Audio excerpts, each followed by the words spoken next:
Once again, welcome back to KC's Classes. KC's Classes-ന്റെ മറ്റൊരു എപ്പിസോഡിലേക്ക് എല്ലാവർക്കും സ്വാഗതം. This is Kiran CS. Kerala PSC junior accountant category number 363-364-2025 ഈ ഒരു പോസ്റ്റിന്റെ സ്മാർട്ട് സ്റ്റഡി വീഡിയോസ് നമ്മൾ കണ്ടിന്യൂ ചെയ്യാണ്. ഓൾറെഡി നല്ലൊരു സ്റ്റഡി പ്ലാൻ, അതിനുശേഷം module wise analysis, previous year question paper discussion, then daily MCQs, ഇതൊക്കെ നമ്മുടെ ചാനലിൽ അവൈലബിൾ ആണ്. സ്മാർട്ട് സ്റ്റഡിക്ക് വളരെ ഹെൽപ്ഫുൾ ആയിരിക്കും. കാണാത്തവരുണ്ടെങ്കിൽ കാണാം. സോ പഠനം തുടങ്ങിയ കുട്ടികളുടെ ഭാഗത്ത് നിന്ന് ഏറ്റവും കൂടുതൽ വന്നുള്ള ഒരു ചോദ്യത്തിനുള്ള മറുപടിയാണ് ഇന്നത്തെ വീഡിയോയിൽ ഇൻക്ലൂഡ് ചെയ്തിട്ടുള്ളത്. കുട്ടികൾക്ക് അറിയേണ്ടത് ഇപ്രാവശ്യത്തെ കട്ട് ഓഫ് കൂടാൻ സാധ്യതയുണ്ടോ? നമ്പർ ഓഫ് ആപ്ലിക്കൻസിന്റെ ഡീറ്റെയിൽസ് ഒക്കെ കണ്ടു കഴിഞ്ഞതാണ്. സോ ഇതിനുള്ള മറുപടിയാണ് നമ്മൾ ഇന്നത്തെ വീഡിയോയിൽ ഇൻക്ലൂഡ് ചെയ്തിട്ടുള്ളത്. വീഡിയോയിലോട്ട് പോണേക്കാൾ പറയാനുള്ളത്, നമ്മുടെ സ്ഥാപനം Kerala PSC commerce and management relate ചെയ്തിട്ടുള്ള എല്ലാ പോസ്റ്റുകൾക്കും ഓൺലൈൻ ആയിട്ട് കോച്ചിങ് പ്രൊവൈഡ് ചെയ്യുന്ന സ്ഥാപനമാണ്. നമ്മുടെ ആപ്പിലൂടെയാണ് ക്ലാസ്സസ് അവൈലബിൾ ആവുക. Live sessions, recorded sessions, PDF notes, MCQ practices, previous year question paper discussion, അങ്ങനെ സ്റ്റുഡൻസിന് വേണ്ടിയിട്ടുള്ള എൻറ്റയർ സപ്പോർട്ട് നമ്മൾ പ്രൊവൈഡ് ചെയ്യുന്നുണ്ട് കേട്ടോ. സോ നമ്മുടെ ക്ലാസ്സിൽ ജോയിൻ ചെയ്ത് പഠിച്ച് Kerala PSC commerce and management relate ചെയ്തിട്ടുള്ള പോസ്റ്റുകൾ ക്രാക്ക് ചെയ്യാൻ താല്പര്യമുള്ള സ്റ്റുഡൻസിന് ഡിസ്ക്രിപ്ഷൻ ബോക്സിലുള്ള എൻ്റെ വാട്സപ്പ് നമ്പറിൽ കോൺടാക്ട് ചെയ്യാം, ക്ലാസ്സസ് ആക്സസ് ചെയ്യാം. ജൂനിയർ അക്കൗണ്ടന്റിന്റെ കോച്ചിങ് നമ്മൾ ആരംഭിച്ചിട്ടുണ്ട് കേട്ടോ. നിങ്ങൾക്ക് ജോയിൻ ചെയ്യാൻ സാധിക്കും. ഓക്കെ, അപ്പോൾ നമുക്ക് എന്തെങ്കിലും വീഡിയോയിലോട്ട് കിടക്കാം. അപ്പോൾ കട്ട് ഓഫ് നിർണ്ണയിക്കപ്പെടുന്നത് മെയിനായിട്ട് 2 കാര്യങ്ങളുടെ ബേസിലാണ്.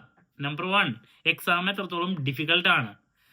അപ്പോൾ ഡിഫിക്കൽട്ട് ആയിട്ടുള്ള പേപ്പറാണ് എങ്കിൽ കട്ട് ഓഫ് കുറയും. ഈസിയസ്റ്റ് ആണെങ്കിൽ കട്ട് ഓഫ് അവിടെ കൂടും. നമുക്കറിയാം, കട്ട് ഓഫ് എന്ന് പറയുന്നത് എന്തിനാ വയ്ക്കുന്നത്? ആൾക്കാരെ എലിമിനേറ്റ് ചെയ്യാൻ വേണ്ടിയിട്ടാണ്.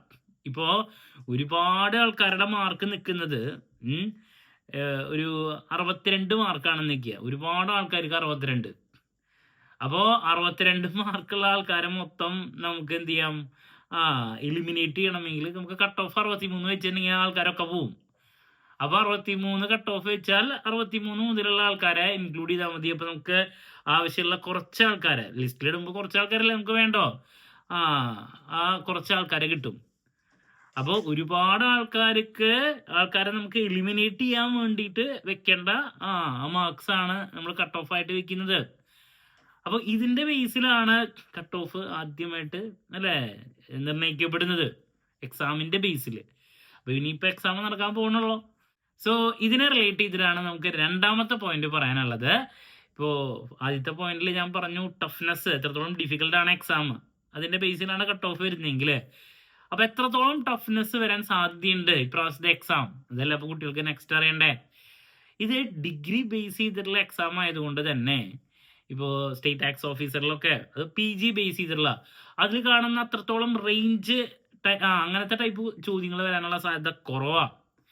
ഇവിടെ നമ്മൾ 1-2 വർഷങ്ങളായിട്ട് അവർ ഒന്ന് മാറ്റി പിടിക്കുന്നത് അതുകൊണ്ട് തന്നെ ഈ പാറ്റേണിലാണ്. അങ്ങനെ ചെറിയൊരു ഡിഫിക്കൽട്ട് ക്വസ്റ്റ്യൻ പേപ്പറിൽ കൊണ്ടുവരാനാണ് ശ്രമിക്കുന്നത്. എന്നാലും വല്ലാണ്ട് ഡിഫിക്കൽട്ട് ചോദ്യങ്ങൾ എന്ന് പറയാൻ സാധിക്കില്ല.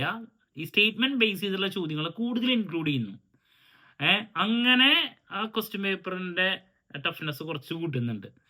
എന്നാലും ഇത് ഡിഗ്രി ബേസ് ചെയ്തിട്ടുള്ള എക്സാം ആയതുകൊണ്ട് തന്നെ, BCom ബേസ്ഡ് ആയതുകൊണ്ട് തന്നെ വല്ലാണ്ടൊരു ഡിഫിക്കൽട്ട് പേപ്പർ ആവാൻ സാധ്യത കുറവാണ്. ആ ഒരു ലെവൽ തന്നെ ഉണ്ടാവാറുള്ളൂ.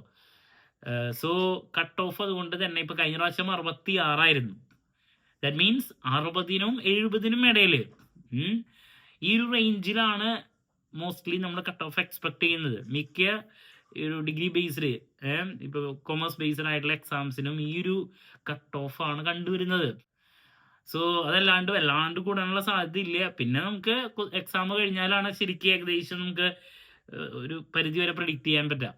ഓക്കെ, അപ്പോൾ ഒരു 70-ലൊക്കെ നിങ്ങളുടെ സ്കോർ എത്തിക്കാൻ നിങ്ങൾക്ക് സാധിക്കുമെങ്കിൽ ഞാൻ നേരത്തെ വീഡിയോയിൽ മെൻഷൻ ചെയ്തതാണ്, നിങ്ങൾ എന്തായാലും അവിടെ മെയിൻ ലിസ്റ്റിൽ വരാനുള്ള സാധ്യത കൂടുതലാണ്, എന്തായാലും ഉണ്ടാവും. അപ്പോൾ ഈ ഒരു റേഞ്ചിൽ നിങ്ങളുടെ പഠനം വേണം. ഓക്കെ, അപ്പോൾ കട്ട് ഓഫിനെ പറ്റിയിട്ടുള്ള ക്ലാരിഫിക്കേഷൻ കിട്ടിയെന്ന് പ്രതീക്ഷിക്കുന്നു. സോ എന്ത് ഡൗട്ട് ഉണ്ടെങ്കിലും കമന്റ് ചെയ്യാതുള്ള മറുപടി ഞാൻ വീഡിയോസിലൂടെ നൽകുന്നതായിരിക്കും. മറ്റൊരു വീഡിയോയുമായി വീണ്ടും കാണാമെന്നുള്ള പ്രതീക്ഷയോടെ നിർത്തുന്നു. This is Kiran CS signing off. Have a nice day. Thank U.